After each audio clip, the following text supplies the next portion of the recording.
Amanda Waller est de nouveau à l'œuvre et cette fois, elle cherche un moyen d'entrer dans un monde isekai. Alors que le portail est ouvert, les scientifiques l'avertissent que ses niveaux d'énergie sont trop bas, mais elle ne s'inquiète pas et ordonne d'augmenter la puissance. Cependant, les scientifiques s'inquiètent toujours de ce qui se passera s'ils soumettent la jeune fille à une contrainte aussi forte, mais pour Amanda, la jeune fille qu'ils utilisent pour ouvrir le portail n'est rien d'autre qu'un outil pour atteindre ses objectifs. Pendant ce temps, Joker et Harley ont entendu parler de la possibilité d'entrer dans un autre monde.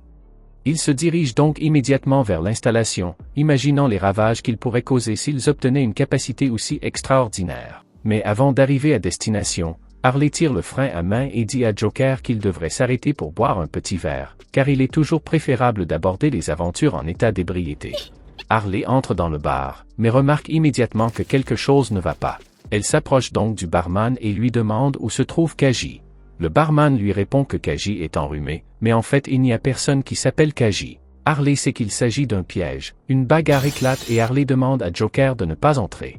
Pendant ce temps, le portail d'Amanda commence à devenir incontrôlable, mais elle continue à dire aux opérateurs d'augmenter la puissance. Alors que la bagarre au bar d'Harley se poursuit, Joker fait demi-tour et se dirige droit vers le bâtiment, mais l'armée d'Amanda arrive et lui tire des missiles, si bien que Joker est obligé de battre en retraite. Il est peut-être fou, mais il sait très bien conduire. Finalement, Harley parvient à s'échapper du bar et à grimper sur un toit voisin, mais alors qu'elle tente d'appeler Joker pour qu'il vienne la chercher, elle est attaquée par un samouraï armé de lames. Harley parvient à se défendre avec une batte de baseball, mais elle est rapidement désarmée et ne peut qu'éviter les coups d'épée. Harley s'enfuit jusqu'à ce qu'elle parvienne à attraper un tuyau en métal, mais le tuyau ne s'avère pas être une bonne arme, et la jeune fille se retrouve au sol avec l'épée pointée sur elle. Au lieu de la frapper, le samouraï utilise la poignée de son sabre pour assommer Harley. Elle est placée en garde à vue, mais les soldats n'ont pas réussi à attraper le Joker, ce qui réjouit Harley.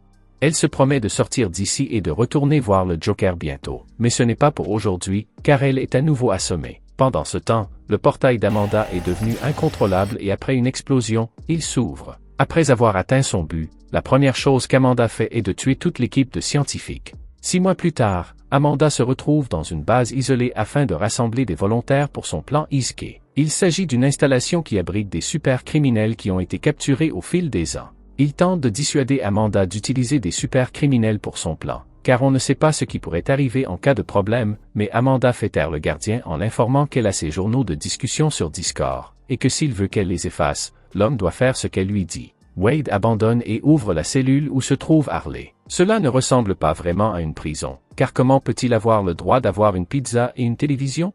Amanda éteint la télévision et dit à Harley de sortir parce qu'elle a un travail à faire et, bien qu'Harley ne veuille pas le faire, les armes pointées sur elle sont assez persuasives. Le gérant l'arrête et lui dit qu'elle a passé un accord avec lui. S'il lui apporte tout ce qu'elle veut, ils feront de la Zumba ensemble. Harley lui donne un coup de pied dans les bijoux de famille et dit qu'elle ne le ferait que pour le Joker.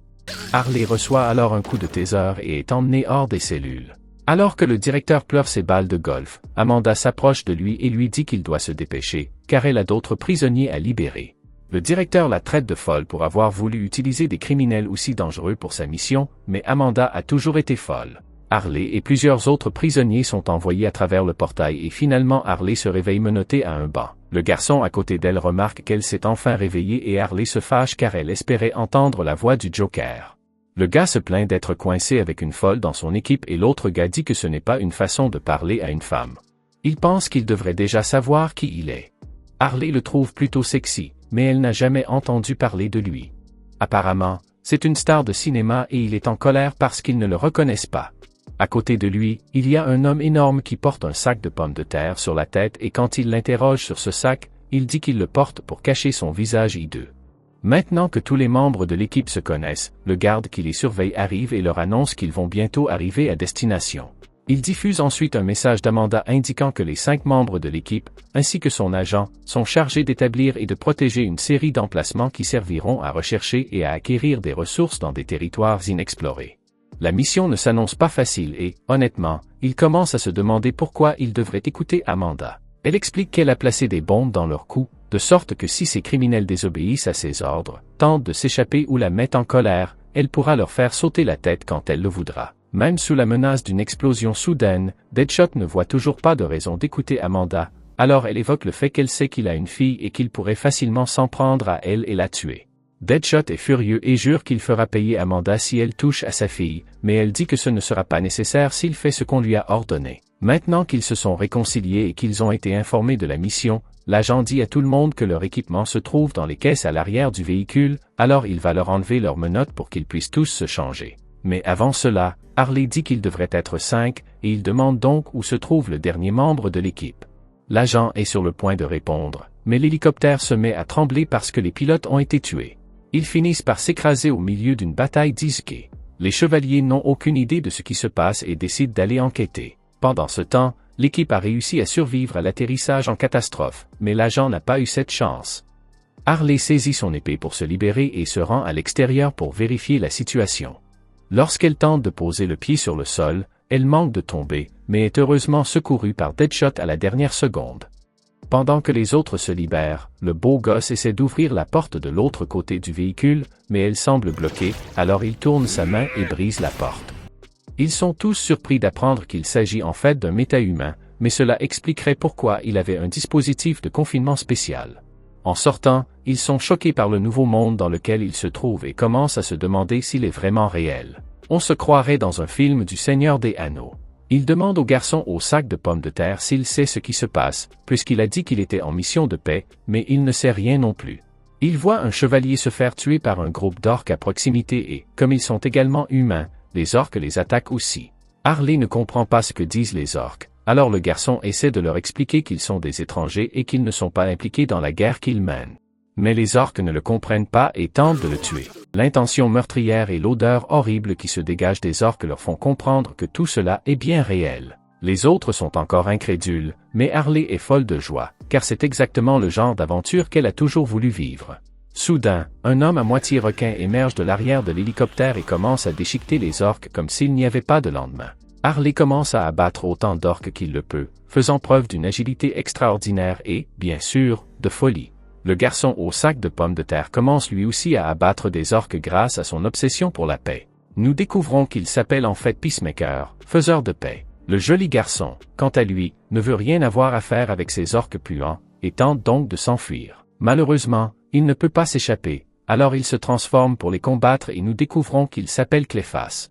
Au milieu de tout ce chaos, Deadshot parvient à retrouver son équipement et commence à abattre les orques un par un, mais comme ils sont trop nombreux, il décide qu'il vaut mieux frapper le chef des orques.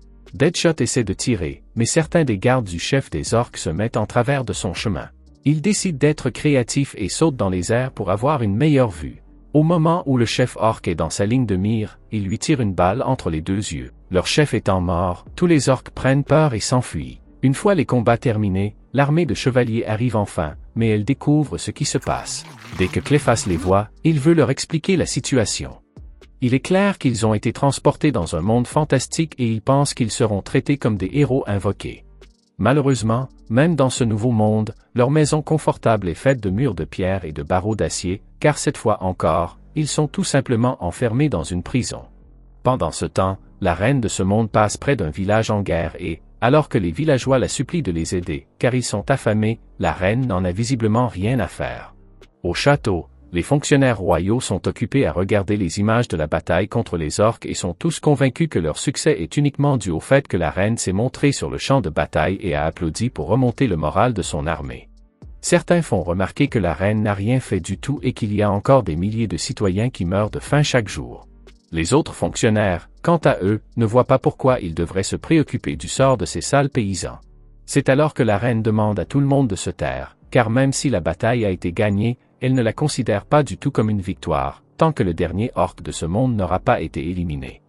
Un chevalier demande à la reine ce qu'elle compte faire des étranges personnes qu'ils ont trouvées et qui ont joué un rôle important dans le retournement de la situation. Elle l'ignore et dit aux chevaliers de les oublier et de commencer à planifier la prochaine bataille et qu'ils ne demanderont pas d'aide à l'extérieur de leur royaume. La princesse Fion n'en revient toujours pas de la situation du royaume sous le règne de sa mère, alors que de nombreux enfants se battent pour un morceau de pain, tandis qu'elle reçoit chaque jour un repas 5 étoiles. Nos héros parviendront-ils à se débrouiller dans ce monde étrange? Pour le savoir, dites-nous en commentaire qui est votre super vilain préféré. Abonnez-vous, laissez un like et un commentaire pour aider la chaîne à grandir. Merci d'avoir regardé cette vidéo.